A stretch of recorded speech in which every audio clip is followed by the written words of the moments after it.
এই প্রথম আমার দক্ষিণে আসা। একটু ভয়ে ভয়ে ছিলাম, ল্যাঙ্গুয়েজ প্রবলেম, খাবার প্রবলেম। যদিও খাওয়া ব্যাপারটাতে আমি বেশ ফ্লেক্সিবল, তবু 10 দিন থাকবো বলে কথা। সকাল 7টায় এসএমভিটি বেঙ্গালুরু স্টেশনে নেমে চোখ ছানা ভরা হয়ে গেল। এটা স্টেশন না এয়ারপোর্ট? স্টেশনের বাইরে বেরিয়েই বাস, অটো স্ট্যান্ড। আমি একটা স্টেট বাসে উঠে পড়লাম বেঙ্গালুরু সিটি জাংশন যাব বলে, কারণ রাতে এই সিটি জাংশন থেকে আমাকে ট্রেন ধরতে হবে। তাই সিটি জাংশন স্টেশনের আশেপাশেই রুম নিতে হবে। এসএমবিটি স্টেশন থেকে সিটি জাংশনের দূরত্ব 10 কিলোমিটার। আধা ঘন্টা পর ম্যাজেস্টিক বাস স্ট্যান্ডে পৌঁছালাম। সেখান থেকে বেরিয়ে রোড ক্রস করে দেখলাম পাশেই মেট্রো স্টেশনও আছে, আবার সিটি জাংশন স্টেশন পাশেই। একটু এগিয়ে গিয়ে একটা লজে রুম অ্যাভেলেবেল আছে কিনা রিসেপশানে জিজ্ঞাসা করায় বলল সিঙ্গেল রুম 800 টাকা। আমি একটু বার্গেনিং করে 500 টাকায় রাজি করালাম। ফ্রেশ হয়ে বেরিয়ে পড়লাম পেট পুজো করে বেঙ্গালুরু প্যালেস দেখব বলে। বাস যেখানে নামালো সেখান থেকে 1 কিলোমিটার মতো হেঁটে সিটি প্যালেসে পৌঁছালাম। গেট থেকে বেশ অনেকটা হাঁটার পর প্যালেসের সামনে পৌঁছালাম। টিকিট কাউন্টার থেকে টিকিট কেটে ভিতরে ঢুকলাম। প্যালেসের ভিতরে মিউজিয়াম আছে। মিউজিয়াম দেখে প্যালেসের সামনের বাগানে এসে পৌঁছালাম। ল্যান্ডস্কেপটা খুব সুন্দর, আমার খুব ভালো লেগেছে। সেপ্টেম্বরের ফার্স্ট উইক, তাই রোদ খুব। একটা বড় গাছের তলায় বেশ অনেকক্ষণ বসে রইলাম।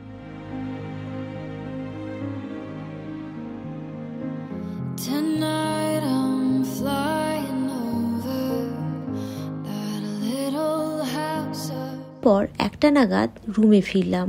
ফেরার পথে দোকান থেকে কার্ড রাইস নিয়ে নিলাম লাঞ্চের জন্য। রুমে এসে আনপ্যাক করার পর আমার তো চোখ কপালে উঠে গেল। এটা কি কার্ড রাইস না ফ্যান ভাত? কিন্তু কিছু করার নেই, দেহে একটুও শক্তি নেই যে আবার বাইরে গিয়ে খাবার নিয়ে আসবো। তাই অগত্যা ওটা খেয়েই ঘুম দিলাম। রাতে train. City junction railway station থেকে রাত 11টা 15 মাইসুরু তালগুপ্পা এক্সপ্রেসের স্লিপার কোচে চড়ে বসলাম। সকাল 7টায় তালগুপ্পা স্টেশনে নামলাম। এখান থেকে যোগ ফলসের দূরত্ব 15 কিলোমিটার। স্টেশনের বাইরে বেরিয়ে দেখি একটা বাস দাঁড়িয়ে আছে। কন্ডাক্টরকে জিজ্ঞাসা করতে কি একটা বলল কানাড়া ভাষায়। আমি বুঝতে না পেরে আর একবার জিজ্ঞাসা করতেই কন্ডাক্টর প্যাসেঞ্জার তুলে বাসের দরজা ক্লোজ করতে যাচ্ছিল। আমি কি একটা ভেবে উঠে পড়লাম। বাসে যদি না উঠতাম তাহলে কার রিজার্ভ করে যেতে হতো আমাকে। আমার বাজেট ছিল না অত, তাই সেসব ভেবেই বাসে উঠে পড়লাম। একজন প্যাসেঞ্জারকে জিজ্ঞাসা করলাম বাসটা কি যোগ ফলস যাচ্ছে? সে হিন্দি ইংলিশ কিছুই জানে না, শুধু কানাড়া বলতে পারে। ফোনের গুগল ম্যাপ ওপেন করতে গিয়ে দেখি নেটওয়ার্কও নেই। বাস গভীর জঙ্গলের মধ্য দিয়ে যাচ্ছে। একটু টেনশন হচ্ছিল। তারপর ভাবলাম একটাই রাস্তা, বাস যেখানে নিয়ে যাচ্ছে সেখানেই চলে যাই। টেনশন করে তো আর কোনো লাভ নেই। বাসে দাঁড়িয়ে দাঁড়িয়ে ভাবছিলাম রাস্তা জানা নেই, ভাষাও বুঝতে পারছি না, ঠিক যাচ্ছি কি না সেটাও জানি না। মোবাইলে নেটওয়ার্কও নেই, দুপাশে গভীর জঙ্গল। মনে হচ্ছে কোনো এক সুদূর দেশে পাড়ি দিচ্ছি। তবু মনে রোমাঞ্চ হচ্ছে। এতদিন নিজের বাড়িতে রাতে বিছানায় শুয়ে যেসব জায়গার কথা ভাবতাম, এখন সেরকম একটা জায়গায় যাচ্ছি। এরকম অজানা এক রাস্তায় গিয়ে দেখবেন কখনো অন্যরকম একটা ভালো লাগা জন্মায় নিজের ওপর। 2100 কিলোমিটার রাস্তা জার্নি করে এসেছি শুধুমাত্র এই ওয়াটারফলসটা দেখব বলে। পরপর 2 রাত ট্রেন জার্নি, ঘুমে জর্জরিত চোখ, ক্লান্ত শরীরে যখন এই যোগ ফলসের সামনে এসে দাঁড়ালাম, মুহূর্তের মধ্যে সব ক্লান্তি দূর হয়ে গেল। ধীরে ধীরে মেঘের চাদর সরে গিয়ে ফলসটাকে যেমন এখন দেখা যাচ্ছে। অনেকক্ষণ বসে রইলাম এই ফলসের সামনে। ফলস দেখার পর বাসের জন্য 40 মিনিট ওয়েট করতে হলো। পৌঁছালাম হোনাভার। একটা রুম নিলাম 1000 টাকায়। তারপর খেয়ে ফ্রেশ হয়ে অটোতে করে গেলাম কানলা ম্যানগ্রোভ বোর্ডওয়াকে।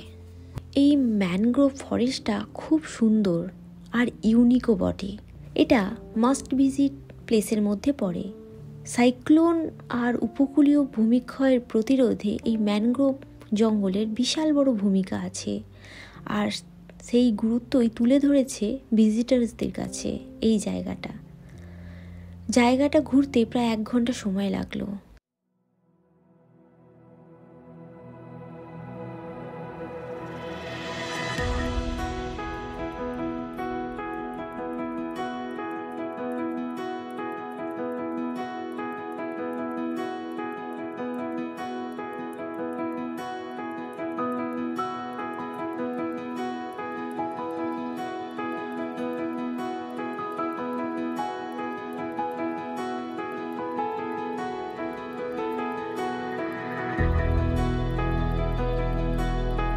যেখানেই লজ্জাপতি গাছ দেখতে পাই সেখানেই আমি এরকম করি, আমার খুব ভালো লাগে।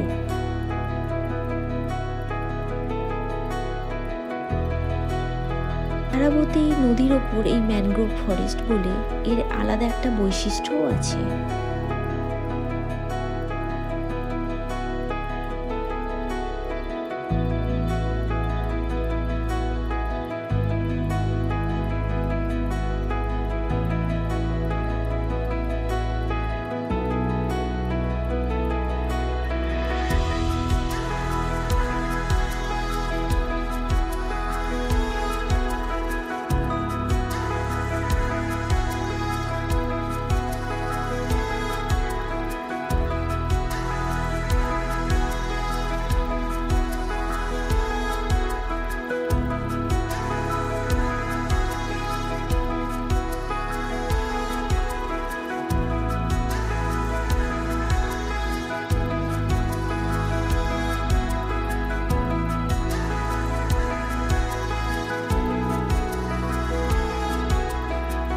তারপর চলে এলাম ইকো বিচে। পাশে ইকো বিচ, রাস্তার অপোজিটে। এই জায়গাটা এমন একটা জায়গা যেখানে নদী ও সমুদ্র পাশাপাশি আছে। বিচটা খুব সুন্দর, পরিষ্কার, ঝকঝকে। ফার্স্ট টাইম আমি আরবিয়ান সি দেখলাম। এতদিন আমি বে অফ বেঙ্গল দেখেছি মাত্র। অনেকক্ষণ বসে সমুদ্রের ঢেউ উপভোগ করলাম।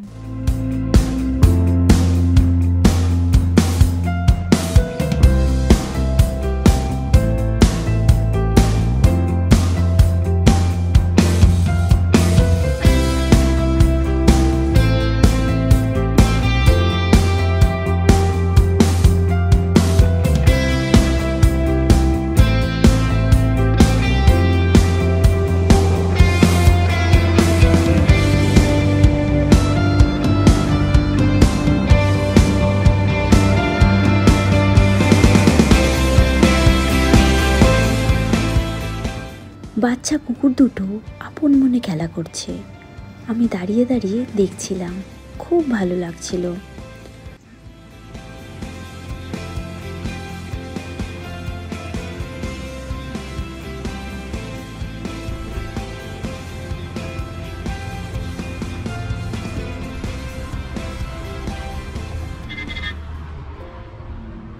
পরের দিন সকালে উঠে বাসে করে গেলাম মুরুদেশ্বর। জায়গাটা খুব পরিষ্কার, একদম নিট অ্যান্ড ক্লিন।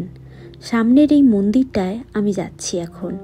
এটা হলো মাথোবার শ্রী মুরুদেশ্বর টেম্পল।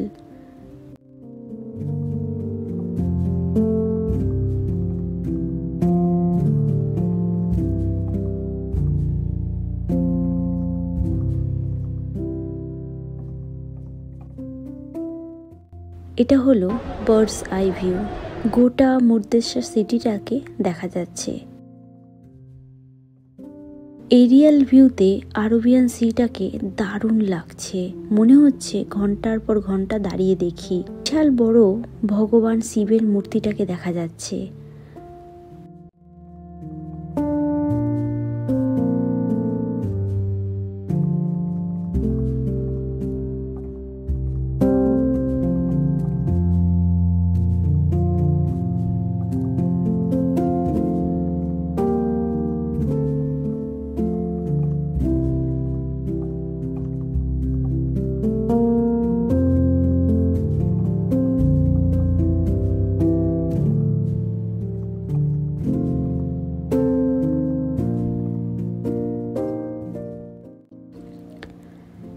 এখানকার মেয়েরা সবাই মাথায় ফুল লাগায়, দেখতে ভারী সুন্দর লাগে।